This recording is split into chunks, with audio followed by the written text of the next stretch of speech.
Bapak Ibu yang dimuliakan Allah, Imam Ibnul Jauzi dalam kitab beliau yang berjudul Al-Adhkiya, orang-orang cerdas, menulis dan meriwayatkan sebuah cerita dari Buraid bin Jarir.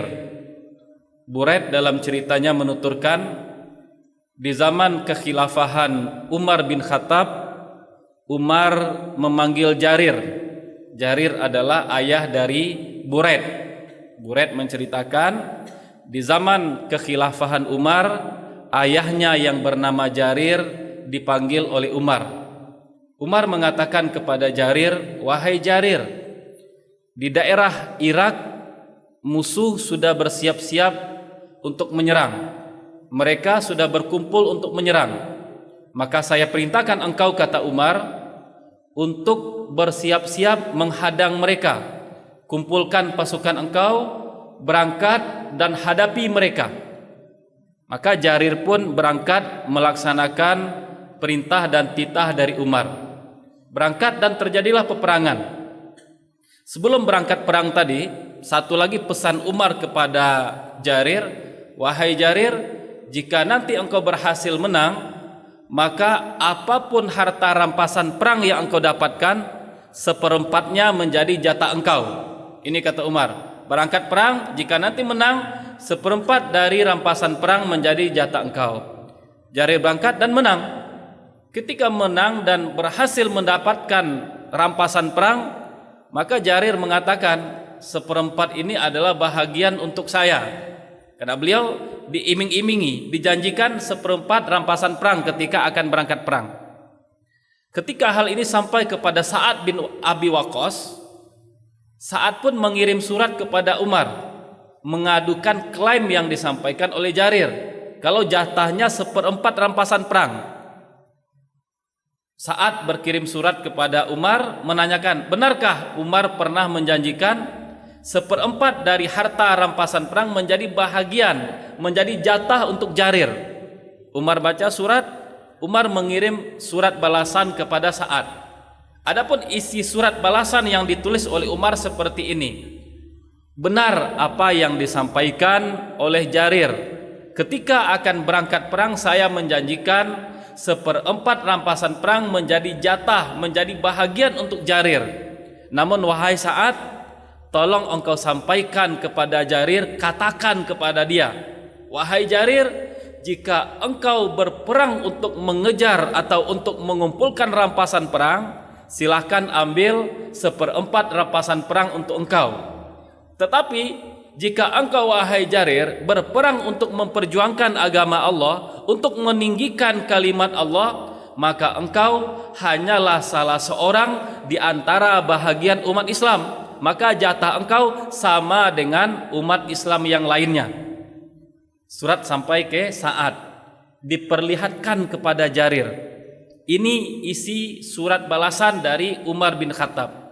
Dibaca oleh Jarir, "Jika engkau berperang untuk mengejar rampasan perang, silakan ambil seperempat untuk engkau.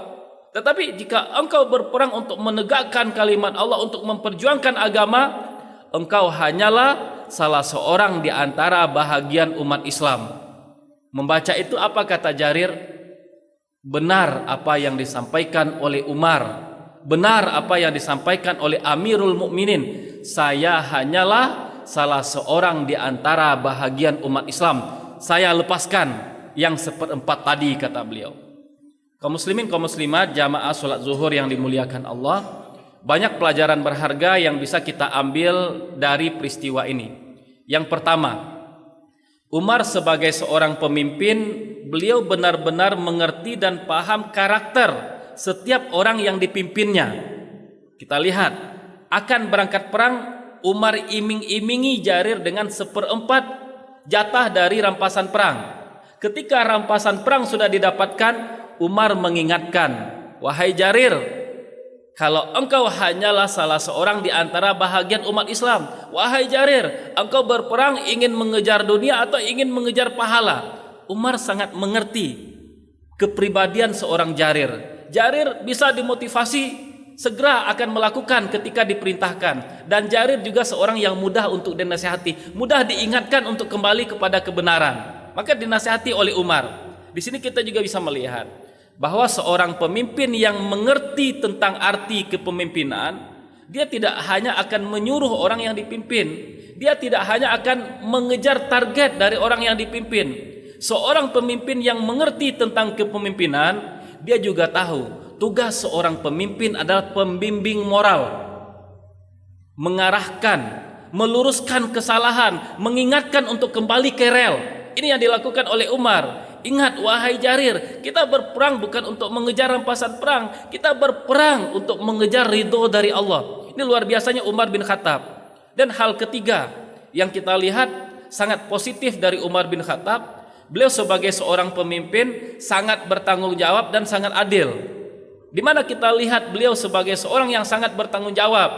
Ketika saat berkirim surat, benarkah engkau menjanjikan kepada Jarir 1/4 bahagian rampasan perang wahai Umar? Umar menjawab, benar, saya pernah menjanjikan. Umar tidak berlepas tangan. Beliau tidak mengingkari ucapannya. Benar, saya pernah mengatakan. Kemudian dikatakan kembali oleh Umar, itu benar-benar ungkapan saya. Sebahagian orang ketika berjanji, ketika janjinya ditagih lupa dengan janjinya. Umar mengajarkan setiap orang yang berjanji harus ingat dengan apa yang dijanjikan, bertanggung jawab. Kemudian Umar juga sangat adil. Umar mengingatkan bahwa sebenarnya yang menjadi jatah seorang muslim sama dengan muslim yang lainnya, tidak 1/4. Keadilan Umar. Kemudian dari Jarir kita juga belajar beliau seorang yang sangat rendah hati dan juga berjiwa besar. Dari mana kita lihat kalau Jarir itu seorang yang tawadu, seorang yang rendah hati dan berjiwa besar. Ketika Umar berkirim surat, dikatakan oleh Umar, jika dia berperang untuk menegakkan kalimat Allah, dia hanyalah salah seorang di antara bahagian umat Islam. Pemimpin perang, panglima perang, tapi dikatakan oleh Umar, dia salah seorang bahagian umat Islam. Ketika itu sampai kepada Jarir, Jarir dengan penuh kerendahan hati mengatakan, meskipun sebagai seorang panglima perang, saya hanyalah sebahagian, saya hanyalah salah seorang di antara bahagian umat Islam.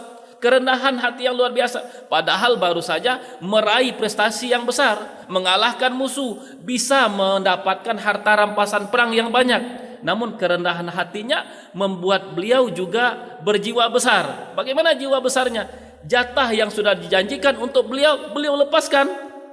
Umar sudah menjanjikan 1/4, itu jatahnya, tapi beliau berjiwa besar. Saya lebih ingin mengejar keridhaan Allah. Saya lebih mengedepankan harta rampasan perang ini digunakan untuk kebersamaan, digunakan untuk lebih banyak orang. Jiwa besar yang luar biasa.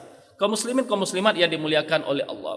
Terkait dengan keikhlasan, Umar mengingatkan tadi kepada Jarir, jika engkau berjuang untuk memperjuangkan agama Allah, untuk menegakkan agama Allah, itu nasihat Umar terkait dengan keikhlasan. Kita semua sudah tahu bahwa faktor utama ditolak atau diterimanya amal kita adalah keikhlasan.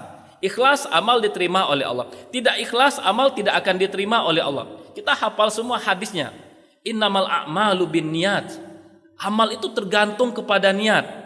Kita hafal juga ayatnya, wa ma umiru illa liya'budullaha mukhlishina lahuddin. Mereka tidak diperintah kecuali menyembah Allah dengan penuh keikhlasan. Kita juga sering mendengar ungkapan Ibnul Mubarak, rubba amalin saghirin tu'azzimuhun niyah, rubba amalin kabirin tusaghiruhun niyah. Banyak amal-amal kecil pahalanya besar karena niatnya ikhlas. Banyak amal-amal besar pahalanya kosong, pahalanya kecil karena ada kesalahan pada niat. Menarik sekali. Salah satu doa yang diajarkan oleh Umar. Umar setiap kali akan melakukan suatu kebaikan, beliau selalu berdoa kepada Allah dengan doa seperti ini. Allahumma ja'al amali hadza sholiha wa liwajhika khalisa. Kata Umar, ya Allah, jadikan amal yang akan saya kerjakan ini masuk ke dalam amal soleh, dan jadikan amal yang saya kerjakan, saya mengerjakannya ikhlas karena Engkau. Ini doa Umar, berdoa agar amal yang dikerjakan termasuk ke dalam amal soleh, dan berdoa kepada Allah amal yang dikerjakan ikhlas untuk mendapatkan ridho Allah. Kita ketika misalnya berangkat sholat berjamaah ke masjid, Bisa jadi mungkin ada yang berniat agar dikatakan oleh orang lain seorang yang soleh, orang yang rajin sholat ke masjid. Itu niat kita. Bisa jadi niat kita dapatkan.